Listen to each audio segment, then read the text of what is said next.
Hello everyone, a very good morning and welcome to BYJU'S Exam Prep. Welcome to the daily Hindu news analysis. So before we begin the discussion, please don't forget that we have a mega scholarship going on. You're eligible to get almost 60% discount on our courses. And if you guys are interested, just register by using the link provided in the pinned comment below. So let's look at the topics for today. I have chosen two important articles from the editorial and column page, from page 6 and 7. One is related to science and technology and the other is related to polity. Both the articles are extremely important from today's newspaper, so let's look at them in detail. And after this, we have a number of prelims related articles. Around 6 important articles covering various subjects including international relations, science and technology, economy, etc. So let's try to cover all these articles comprehensively.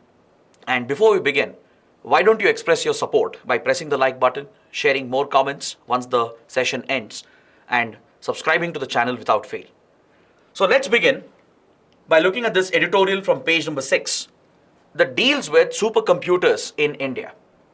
If you guys have been attending our daily Hindu news analysis over the last few days, you would remember that just a few days back, I had discussed about a recent development. We spoke about a new supercomputer that India is procuring from France, which is all set to become the fastest supercomputer in India. So this is the context of the editorial.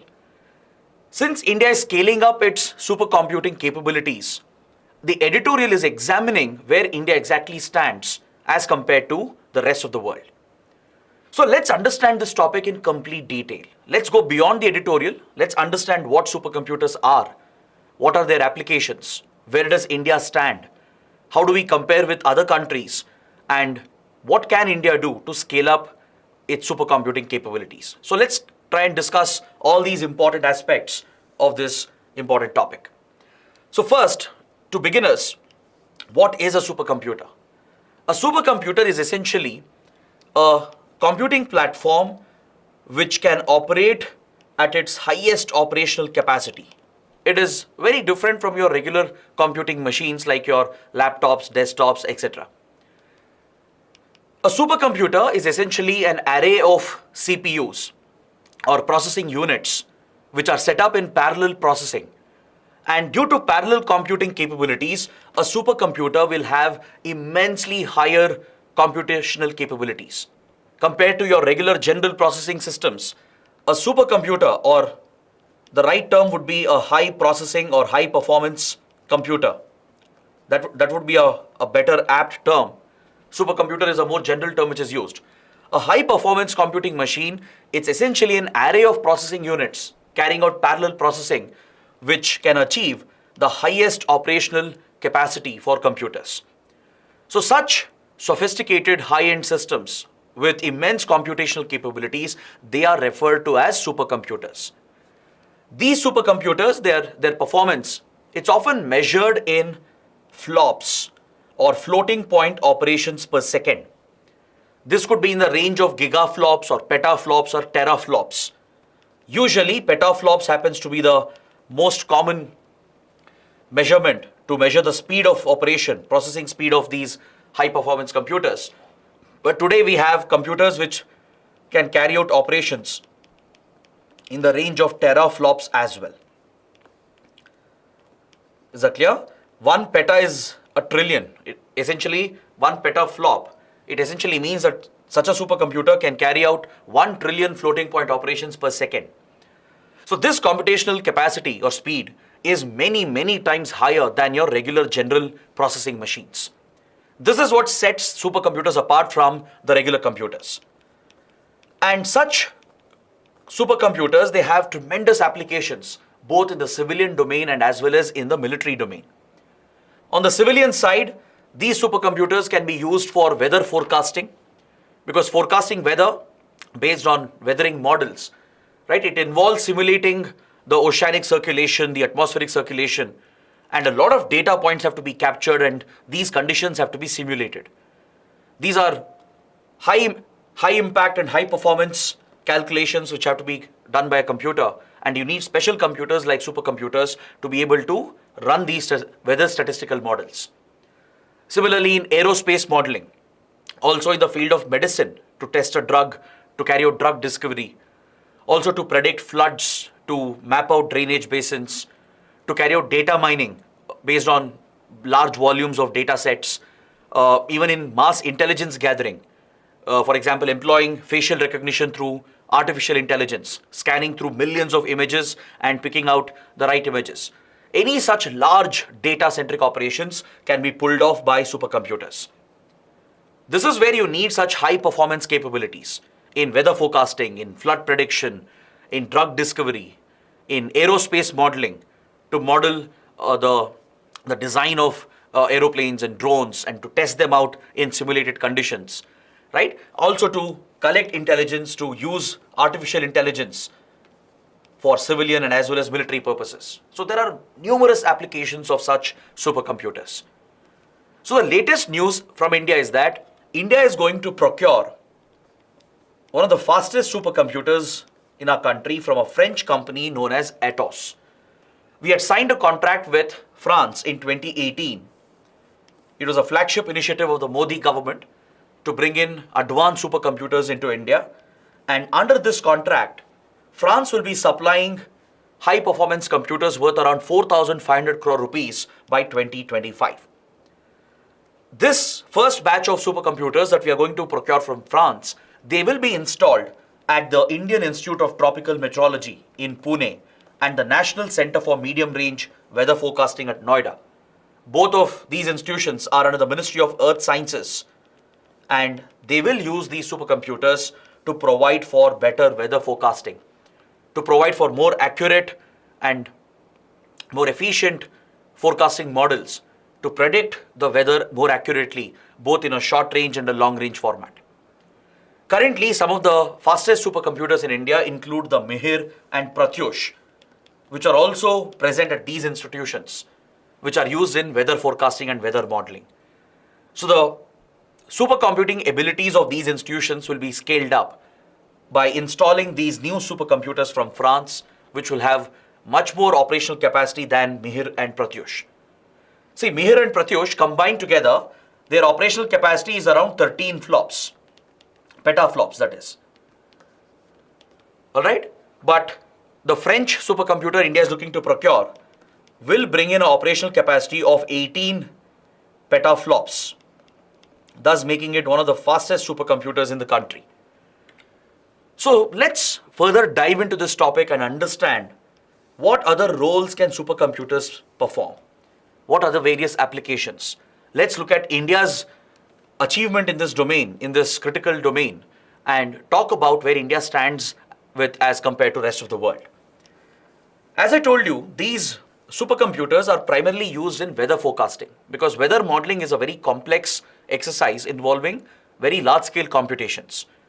As you have to depict and simulate atmospheric and oceanic conditions and replicate those models, these weather forecasting statistical models involve a lot of computations which are run through supercomputing machines.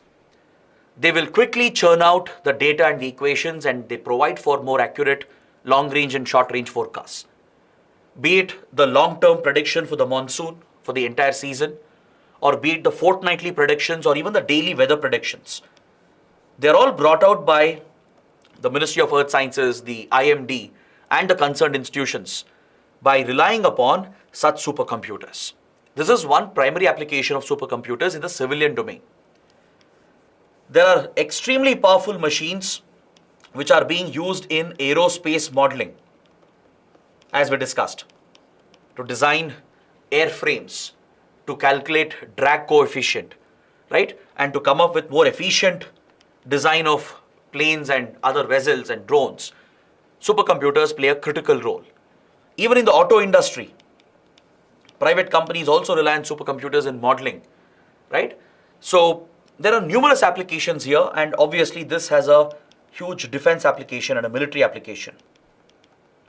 When it comes to designing fighter jets, transport aircraft, drones, even naval ships and submarines, supercomputers play a role in churning the data and in creating simulated models to test them in the simulated environment.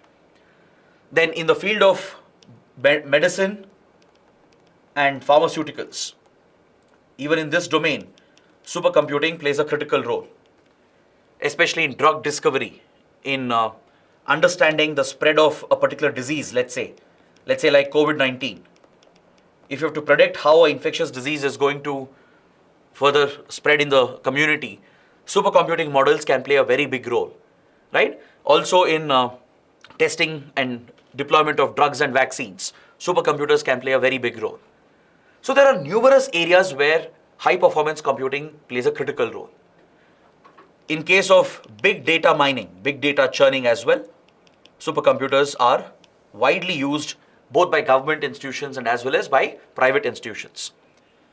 Then if you look at other security and military applications, let's say for example, intelligence gathering, that too on a mass scale, if mass surveillance has to be carried out, let's say for example using AI-powered facial recognition technology. If few individuals have to be picked out against millions of images in the database, then supercomputers would be required.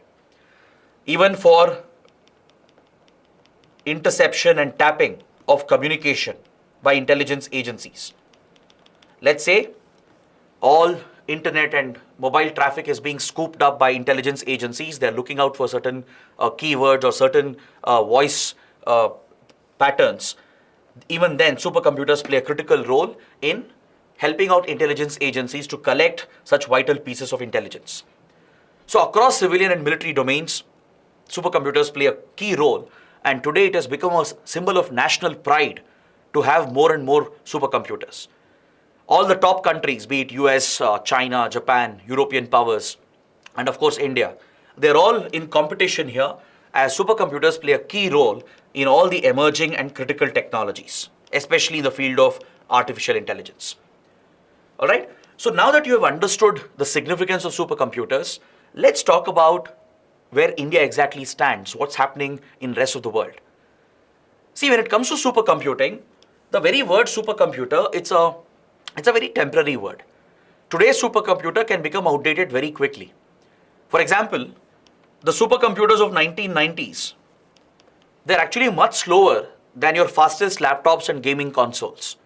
That is how quick the evolution happens in this technology domain. When it comes to the semiconductor domain and the domain of VLSI, right? The microprocessors chips are becoming faster and faster day by day. I'm sure the science students here, those with the electronics and computer science background, they would have heard about Moore's law that was brought out by Gordon Moore, the co-founder of Intel and Fairchild Semiconductors. Gordon Moore said that every 2 years, there will be a doubling of the number of transistors on a microchip, and the cost will go down by half. Because of the rapid evolution in electronics, Gordon Moore had predicted that every 2 years you will see the computational capacity doubling, because you will see that double number of transistors will be put on a microchip to meet the rising demand from the electronics industry. This is often referred to as the Moore's law. This again indicates the rapid changes that happen in the field of electronics and computing.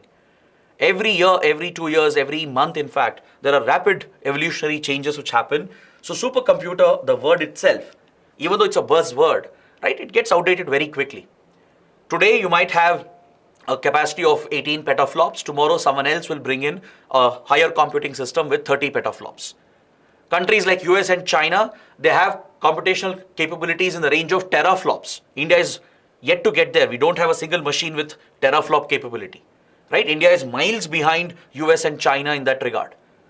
So there is a constant evolution happening here, and considering the vital strategic applications of supercomputers, major powers like US, Russia, China, Japan, even European countries, Australia, Israel, they're all miles ahead of India when it comes to their high performance computational capabilities.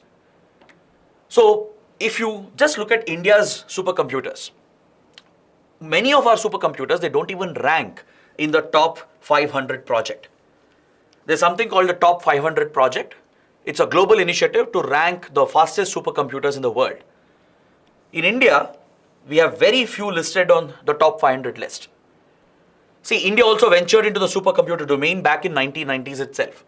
Key Indian institutions like CDAC, which is based out of Pune and even Bengaluru, these institutions started out our journey in the world of supercomputers.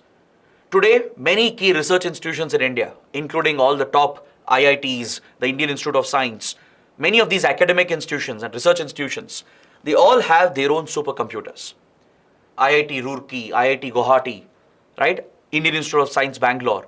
All these institutions, they are setting up their supercomputational capabilities along with other civilian and security related institutions. If you look at the fastest supercomputers in India, we have Mihir and Pratyush, which happen to be the fastest. At one point, Pratyush was ranked 78th on the top 500 list. We did have few supercomputers in the top 100 list, but over a period of time, it has lost the ranking to other faster computers that have evolved in other countries. Even Param Siddhi, which was one of the fastest computers in India, was ranked 62 in the top 500 list back in 2020. Within 3 years, it has been pushed into around 120, 130 ranking. It's out of the top 100 list. All right. So this again shows how quickly this domain, this world keeps evolving. As of today, we have only one system in the top 100. One supercomputer at the CDAC in Pune. That's the only one from India ranking within top 100. And we have 3 in the top 500. So that shows the huge gap between India and the other countries. India is miles behind the other peers because we just have 3 of the supercomputers from India ranked in the top 500 list.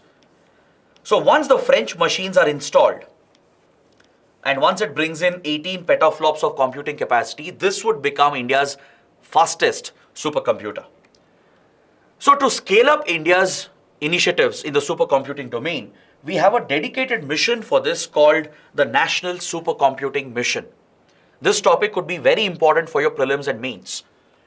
The National Supercomputing Mission was launched in 2015 by the Modi government to enhance our capacities and capabilities in the supercomputing domain. The idea is to create a supercomputing grid by connecting all the supercomputers in the country with national knowledge network as its backbone.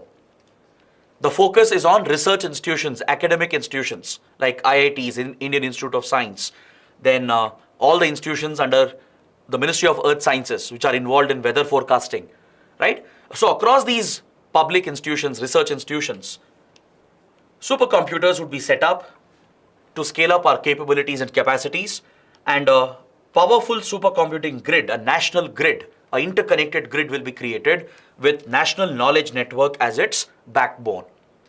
This will primarily help researchers and academicians to take up research and development and to promote innovation in the country. Is that clear? It will create a national level grid, and the initiative is backed by the Department of Science and Technology along with the Ministry of Electronics and IT, CDAC, the Center for Development of Advanced Computing, and IAS Bengaluru. These are the lead institutions backing the National Supercomputing Mission, and today we have set up several supercomputers all across the country, but the problem for India is in speed and scale, and also the excessive reliance on foreign imports. These are the two challenges India is facing, but however, India has definitely scaled up its supercomputing abilities and capabilities in the last few decades. All right. So today we have around 15 supercomputers with a total computational capability of 24 petaflops that have been installed since 2015 under the National Supercomputing Mission. Is that clear? So over the years, we have achieved just around 24 petaflops capacity. Now, with just one machine from France, we'll be adding 18 more petaflops of capacity. So you can imagine how far behind India is, because as I told you, countries like US and China, they are in the range of teraflops capacity, which is several million times more capable than Indian supercomputers, right? So this is where India lags behind, but still, you need to look at the other side as well. India has made considerable progress, at least according to the government of India. According to the Department of Science and Technology and the Ministry of Electronics, National Supercomputing Mission has been a success because today we have a good 15 supercomputers at least operating across several premier research and academic institutions. covering several IITs, IASER Pune, the Jawaharlal Nehru Center for Advanced Scientific Research in Bengaluru, IISc, and other weather forecasting institutions under IMD and Ministry of Earth Sciences. So these are the institutions in India which presently house all the supercomputers. But the biggest challenge is the lack of adequate infrastructure, the lack of investments, and more importantly, our dependency on foreign imports as far as semiconductors are concerned. Our indigenous capabilities are still very low when it comes to manufacturing of semiconductor devices, correct? Which forms the very core of a supercomputing machine. India does not produce enough semiconductor chips. Majority of it is imported from the outside. So the indigenous component is very less. And since these supercomputers have strategic applications, we continue to rely on foreign made devices, which in itself is a security risk, right? So this is a huge challenge for India. This is where India has been facing a hurdle. Our semiconductor and electronics industry hasn't scaled up. We rely on imports, which makes it a security constraint, a strategic constraint as well. Plus, there is lack of adequate infrastructure and investments in the sector, despite having a dedicated mission. Despite having the National Supercomputing Mission, the funds available in the sector has been very limited. There have been limitations in channeling the funds. The right infrastructure has not been created over a period of time. And India is just starting out when we actually compare with the other countries which are miles ahead of India. So definitely there are several limitations and challenges, but at least according to the government, India has made significant progress in the last few years under the National Supercomputing Mission. So if you compare with the peers, if you look at all the other big powers, as I told you, we did have 2 supercomputers in the top 100 back in 2020. All right, the Param in the Param series, there was one listed in the top 100, and we had the Mihir Pratyush combination, which was also in the top 100. But they have lost out. We don't have any supercomputers in the top 100 bracket as of 2022, as of 2022. But according to latest top 500 list, there is one supercomputer in Pune, which is under the Ministry of Earth Sciences, which has entered the top 100 bracket. There is only one from India. In the top 500, we have 3. All right. Now compare this with US and China. US and China, they own almost 2/3 of the global supercomputing capacity. US and China, they have a capacity of 173 and 128 top 500 supercomputers in the world. China has 173 supercomputers in the top 500 list. US is right behind with 128 supercomputers in the top 500. So together they own almost 2/3 of the top 500 supercomputers. Whereas India has just 3 in the list, whereas US and China, they have in the range of 160 to 170, right? So this is where India stands, and clearly the limitations have played a role. The challenges faced by India, they have played a role in keeping India behind. So the editorial is calling upon the government to further invest in this technology, to further scale up our semiconductor capabilities, to scale up the deployment of supercomputers, not just for weather forecasting, but various other civilian and military applications. See, right now, most of the supercomputing capacity in India has been channeled towards weather forecasting models. But there is a need to diversify this and channel the supercomputing capacities towards other areas of research as well. We need to start making use of supercomputers in other critical domains. And this is where both public and private research institutions can play a big role. So that is what the editorial is calling upon. It's asking for further diversifying the application of supercomputers in India and to scale up our indigenous technology so that even we can compete with the other global powers. So this is what you need to get from this important article: a thorough understanding of what supercomputers are, where does India stand, and what can be done to bring India on par with its peers. So this completes my discussion on the first article, and now we move to the next article from page 7. In this article, a Supreme Court advocate, Aditya Bharat, he's talking about a recent judgment involving the Court of Chief Justice of India, which has actually raised a lot of concern regarding the expanding powers of the Chief Justice. So here, he examines the role and powers of the Chief Justice of India in the context of this particular case.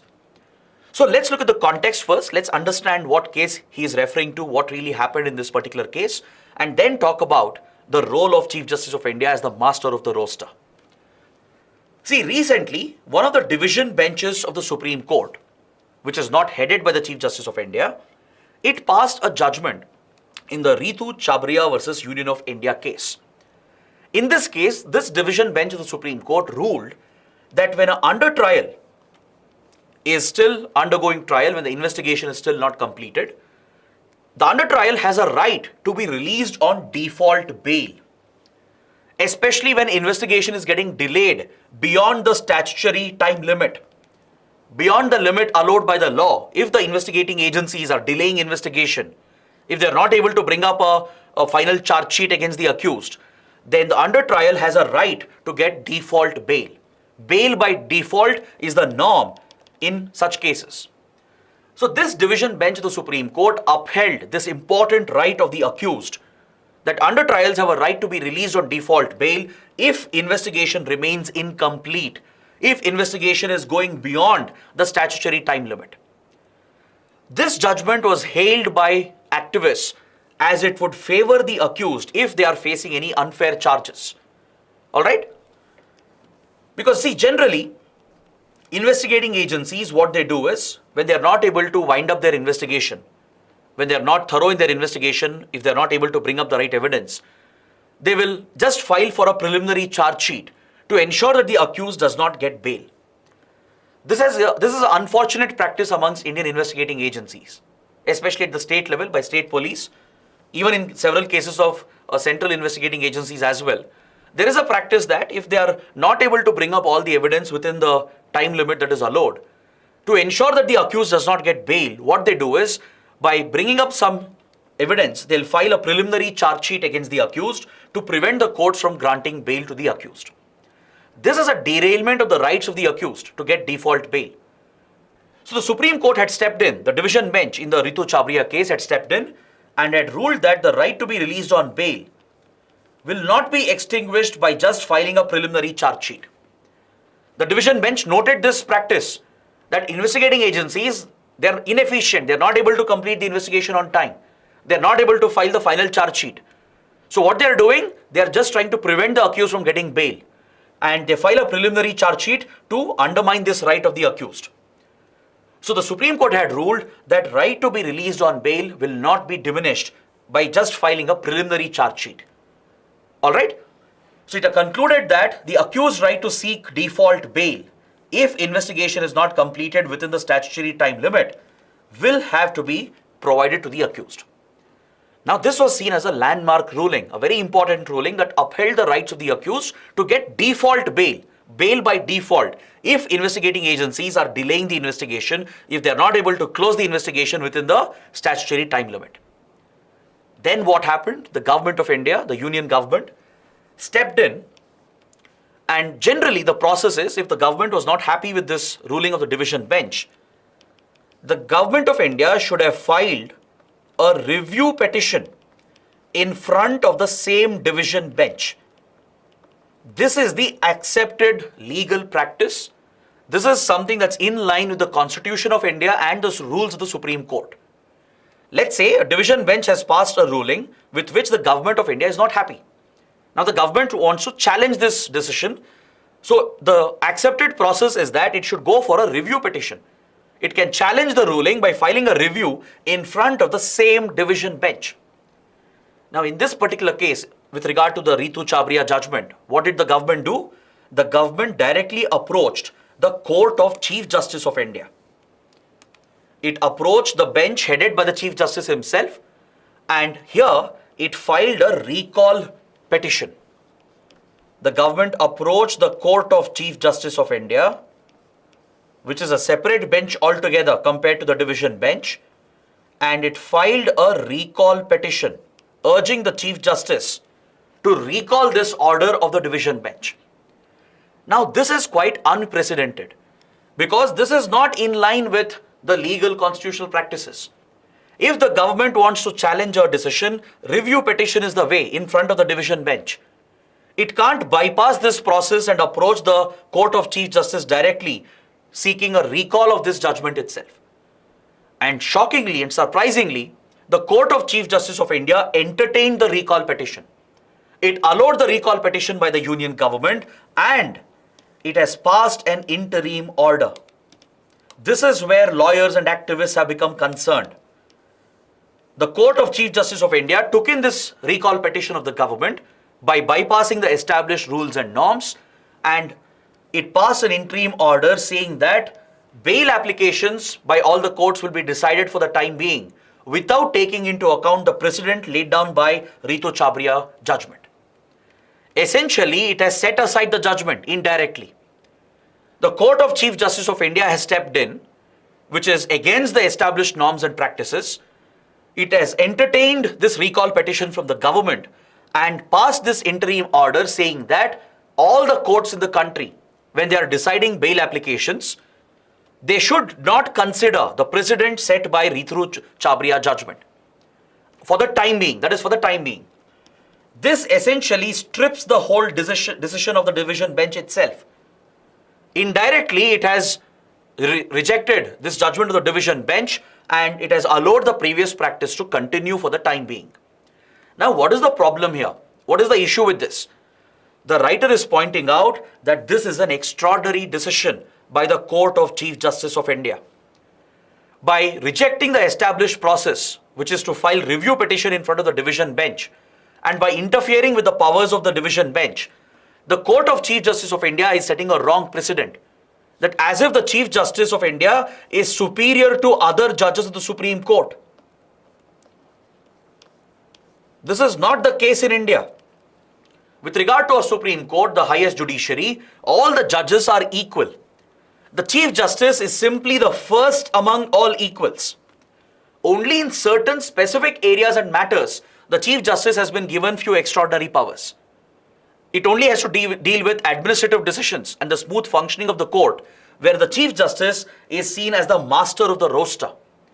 Other than that, when it comes to judicial competence, when it comes to following the judicial process, all the judges of the Supreme Court are equal. There is no difference between a normal judge of the Supreme Court and the Chief Justice of India. So this is the point being raised by the author. He's saying the Chief Justice has breached this sacrosanct feature of the Supreme Court, these established legal constitutional principles and the rules of the Supreme Court itself. Because see, the recourse for the Union of India was to go for a review petition in front of the same division bench. That is the established norm. Here the government and Chief Justice both have breached the process. There is no scope for the Chief Justice, Court of Chief Justice, to entertain this petition. Forget a recall petition. Review petition also couldn't have been taken by the Chief Justice Court. It should have been in front of the division bench, which had dealt with the Ritu judgment, which had passed this ruling providing for default bail. So now, the government and the Court of Chief Justice, they have breached this norm, established norm, and that raises concerns about the expanding powers of Chief Justice of India. See, the only case in which the Court of Chief Justice could have stepped in is when, let's say, there was another division bench looking at a similar matter and it disagrees with the judgment of Ritu Chhabria case. In Ritu Chhabria case, division bench of Supreme Court had passed one judgment favoring default bail for the accused. Let's say the same matter is dealt with another division bench and it disagrees with this previous ruling. Then the matter can be referred to a larger bench. Then the matter can be referred to a larger bench. That is where the Chief Justice can play a role, where the Chief Justice will constitute a larger bench to look into this matter, as two different division benches have passed two different rulings, contradictory rulings on the same matter. That is where this was viable. But given that the Court of Chief Justice has accepted a recall petition by the Union government instead of the review petition, and it has undermined the supremacy of the division bench, right? It clearly shows that the Chief Justice of India, the Court of Chief Justice of India, is placing itself as more superior to the other division benches headed by the other judges of the Supreme Court. So according to the writer, this is not a healthy trend. It's a very concerning development. Entertaining such an intra-court appeal within the Supreme Court and bypassing the established norms. This is against all the established laws and constitutional principles. It is devoid of any legislative constitutional backing. It is against the rules of the Supreme Court itself. That is what the writer is concerned about. Now, if you look at the exact role of Chief Justice of India, as I mentioned, all the judges of the Supreme Court are equal with regard to their judicial powers and judicial competence. The Constitution, the law, and the rules of the Supreme Court does not give any kind of special treatment or special privilege to the Chief Justice. They are all equals. But yes, the Chief Justice becomes the first amongst equals because of his role as the master of the roster. That is, who will decide upon the allocation of cases to the benches, to handle the administration of the Supreme Court, to ensure the smooth functioning of the Supreme Court. Right? This is where the Chief Justice gets an extra power as the master of the roster in assigning cases and matters to different benches, in providing the references to various division benches and constitution benches. Right? That is where the CJI has a special power compared to other judges of the Supreme Court. This does not mean Chief Justice of India is superior to the other judges. That is not the case. All the judges are equal in terms of their judicial powers and competence. The CJI simply cannot overrule the other judges in this manner which has happened right now. Alright? The CJI simply has extra power here when he functions as the master of the roster, while assigning the cases to different benches, while constituting different benches including constitutional benches, in looking after administrative decisions of the Supreme Court to ensure the smooth functioning of the court. That is where the CJI has some extra powers. That is it. But when deciding upon a case, while overruling judgments, in entertaining review and recall petitions, the CJI would be just like any other judge. If the petition had to be challenged, it was supposed to happen in front of the same division bench. But now the government also has bypassed this process, approached directly the Court of Chief Justice of India, and the Court of CJI has accepted the recall petition, the two, not review petition, and it has indirectly overruled the judgment of the division bench. So this is where the writer cautions about the expanding powers of the CJI. He says that the vote or power given to the CJI is the same as that has been given to his companion judges. There are several cases where the CJI has been on the minority side of a judgment. Take, for example, the recent case involving EWS quota, where a constitution bench looked into the matter, whether EWS quota for economically weaker sections was constitutionally valid. In this judgment, the minority judgment, which didn't support this quota for EWS category as constitutional, this minority judgment included the Chief Justice himself. The Chief Justice of India was on the side of the minority judgment. But eventually what prevails is the majority judgment. That shows that the CJI is not supreme over other judges. They are all equals. If majority judgment does not include CJI, doesn't mean the CJI can overrule the judgment on his own. Right? This again establishes that the CJI is not the supreme judge. He is first amongst the equals. He is first amongst the equals because he is the master of the roster, where his extra power is to allocate cases, set up the benches, and assign the references to different benches. Alright? Now, if you compare this with other democracies, let's say you look at other Commonwealth countries like Australia, Canada, or United Kingdom, the practice is the same. We borrow from the Commonwealth countries as well. Here, if you look at all the other countries like UK, Australia, Canada, the system is the same, where all the judges are equal and the Chief Justice is simply first amongst the equals. So it means that if in a case there is a majority judgment which has been passed, Chief Justice is not part of the majority judgment, even then the ruling is valid. The CJI might be in minority judgment, but still CJI alone cannot overrule the judgment. That is the established principle in these Commonwealth countries as well. In the US, the matter is slightly different. The case in the United States is slightly different, because here all the judges, they collectively exercise their power. They all sit en bloc over these cases, and it reflects the collective strength of the court, not just of individual benches. Alright? But if you look at the other Commonwealth countries, it's very clear that even they follow the same system, where all the judges of the Supreme Court, they are equal in their judicial powers. The Chief Justice is only the first amongst equals as far as his power of master of roster is concerned. Now, this topic in itself is very controversial. Making CJI the master of roster has attracted a lot of controversy over the years because there is every possibility of subjectivity being exercised by the Chief Justice of India. There are concerns that the CJI might favor certain parties in a case and suitably assign cases to different benches. To eliminate this concern altogether, suggestion is that the whole process should be computerized. In today's age, computers can do the job of the roster allocation, assigning cases to different benches. It can be automated without the need for human intervention, thus eliminating human bias. So there is a lot of controversy regarding the powers of the CJI as the master of the roster. But now the fact that there is a clear overreach being done both by government and the CJI, it points towards the expanding powers of the CJI. This is where the writer is concerned.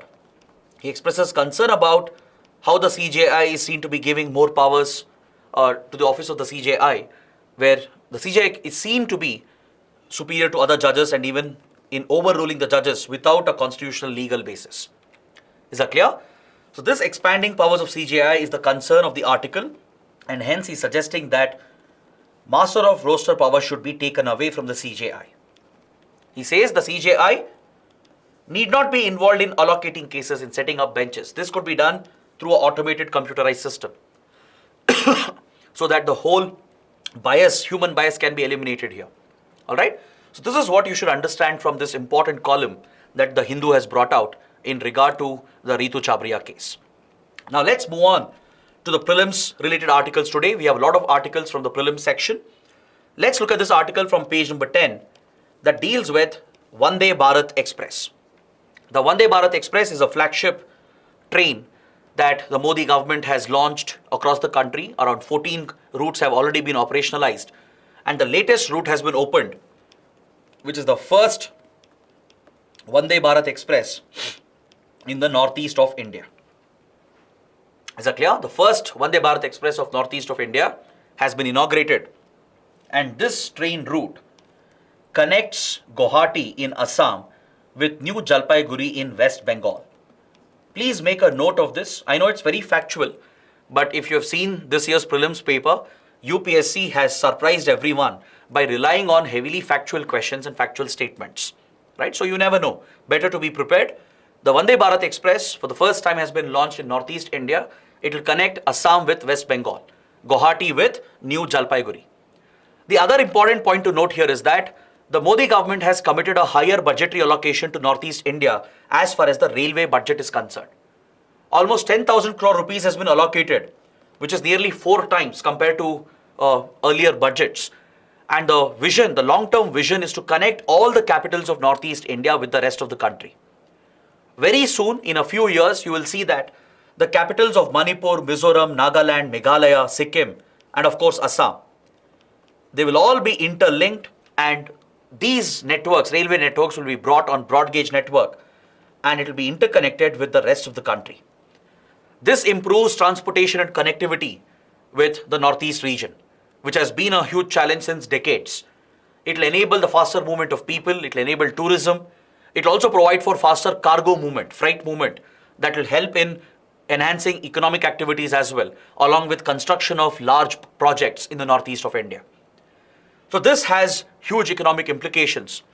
And the Vande Bharat Express, which is a passenger train, a faster passenger train with better amenities, has been launched for the first time in the northeast of India. Now, just to give you a better idea, look at this map. It shows the other operational routes of Vande Bharat. There are several routes that originate from Delhi towards Jammu and Kashmir, Rajasthan and UP and other parts of India. Few Vande Bharat routes with Mumbai as its hub. Then few more from Chennai, right? And then there is focus on eastern and northeast India as well. We already have a Vande Bharat connecting Howrah with New Jalpaiguri in West Bengal. This is now being connected with Guwahati in Assam. This is the new route linking New Jalpaiguri near Siliguri corridor in the Darjeeling belt with Guwahati in Assam. So India is planning to expand the coverage of Vande Bharat trains, which are faster than your regular passenger trains. they have better amenities, and it will improve the movement of people around the country. Similarly, all the Northeast capitals will be brought onto broad gauge network and ensure that they will be interconnected with each other along with the rest of India. This is the long-term ambitious plan. That's why the budgetary allocation has been enhanced in the last few years. And very soon you will see that all the northeastern states will have smooth rail connectivity with the rest of the country. All right, so that is a key point to note from this important article. Next, on page number 12, we have an important article related to space technology from India. Because ISRO has successfully launched the GSLV rocket into orbit, and it has carried a very important payload into orbit, which is the NVS-1 navigation satellite.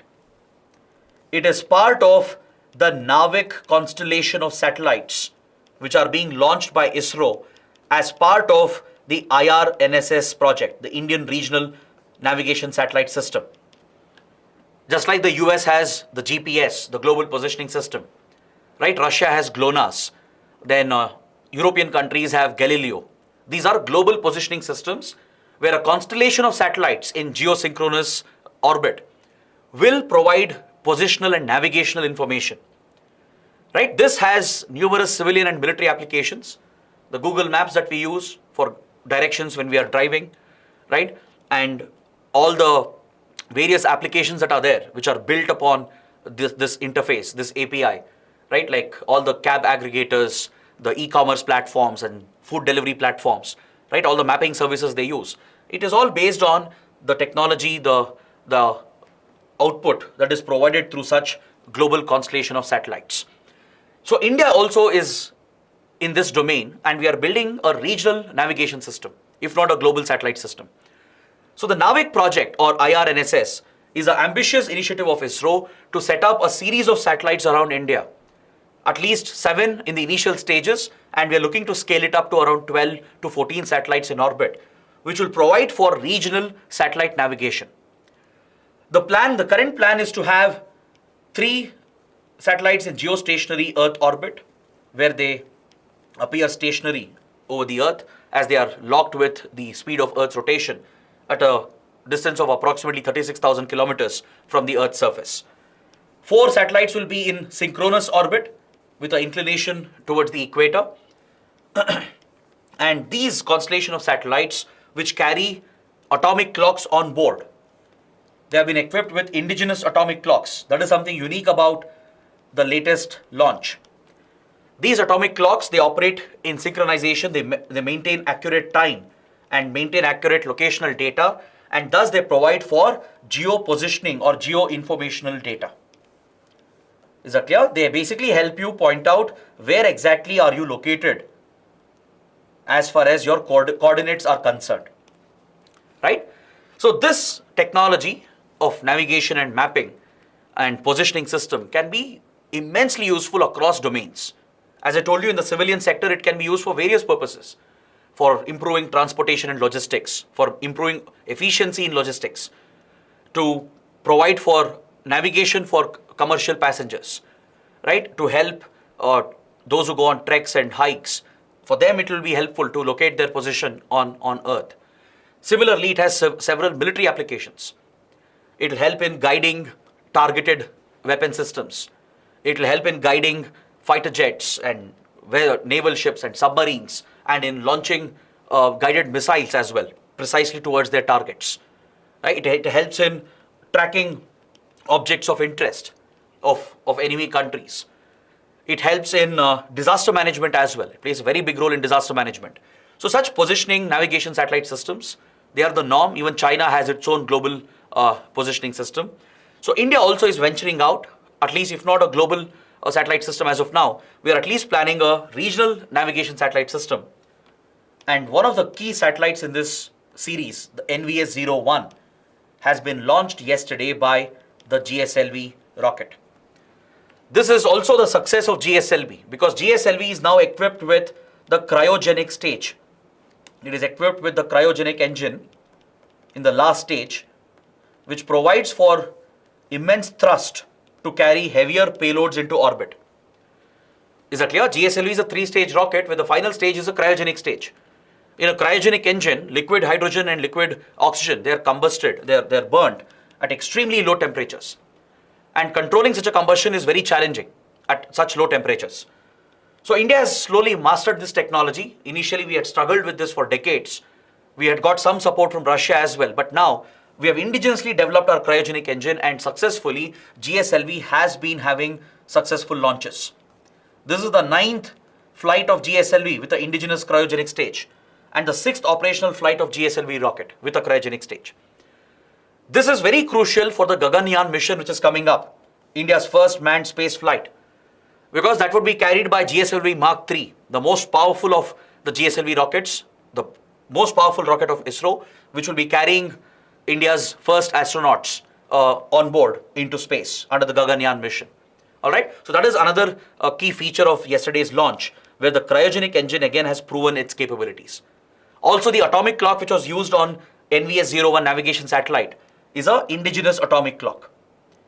Indigenously developed atomic clock was flown on this satellite, which is part of the NavIC system, and it will improve our navigation and positional capabilities.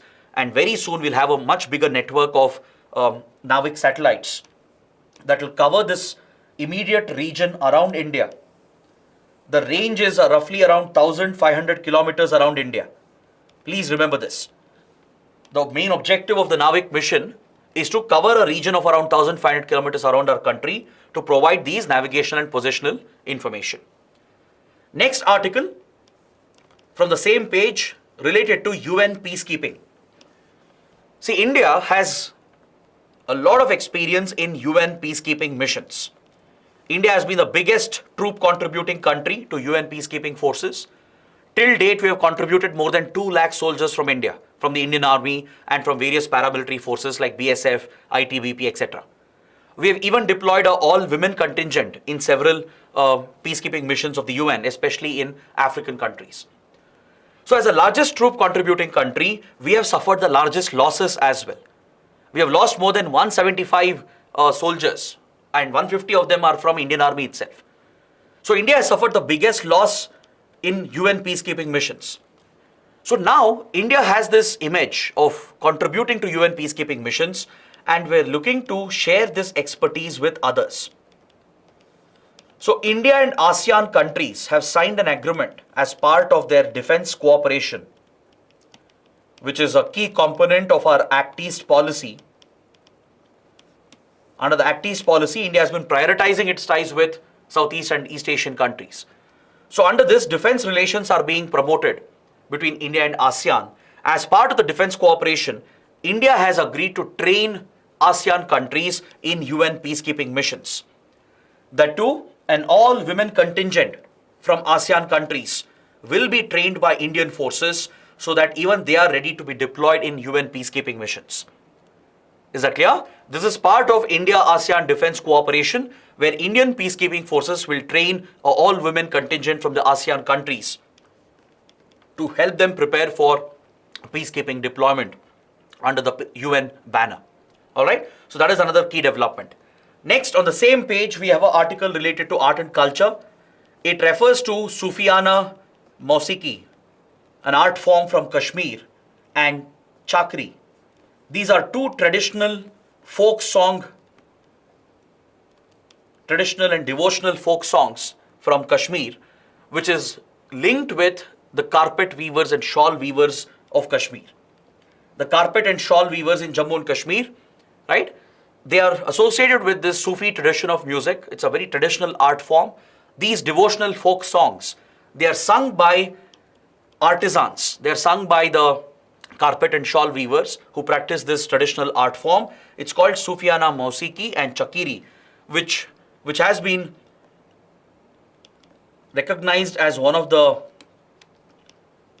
cultural heritages of India. Indian institutions like INTAC, then the Gallery for Modern Arts, right? All these institutions that work in the field of art and culture, they look at Sufiyana Mausiki and Tchakri as a cultural art form which represents India's rich cultural heritage. All right. So just know that it's associated with Kashmir, and it's a traditional devotional folk song that is often sung by carpet and shawl weavers in Kashmir. Next, on the same page, we have an article referring to the CAG of India, the Comptroller Auditor General for India. The CAG, who is a constitutional authority, has been voted again as the auditor for the World Health Organization for a second term. Is that clear? It's a very big development.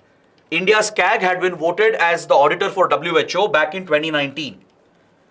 WHO elects an auditor from its member countries who will audit the accounts of WHO. This position is held for a 4-year term.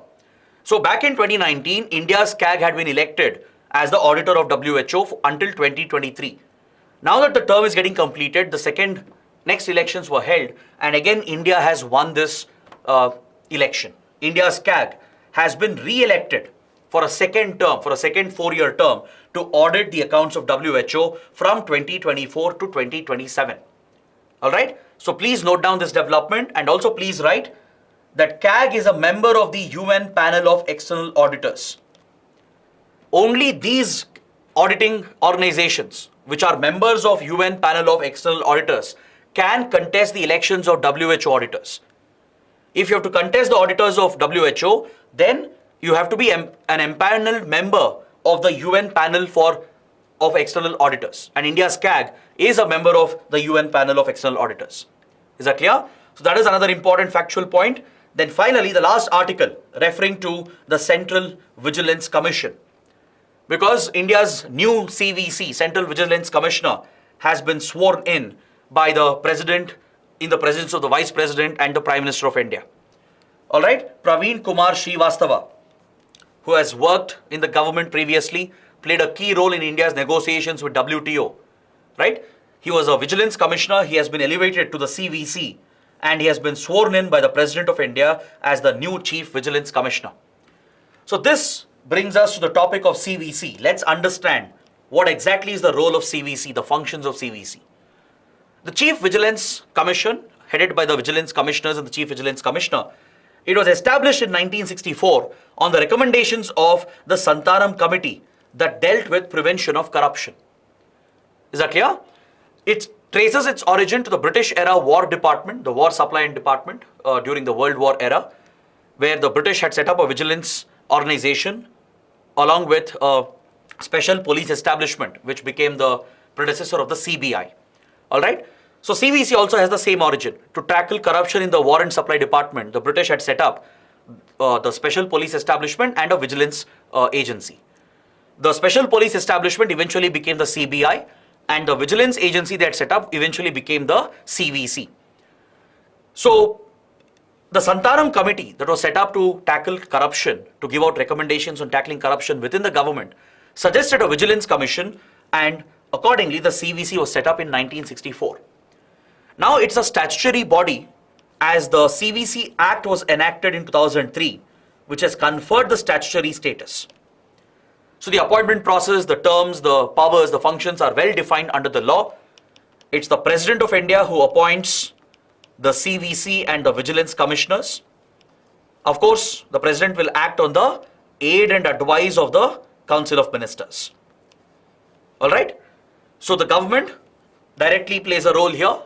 Whoever is recommended by the Council of Ministers, headed by the PM, will be appointed by the President as the Chief Vigilance Commissioner and the Vigilance Commissioners. It is not controlled by any ministry or department. It's an independent organization.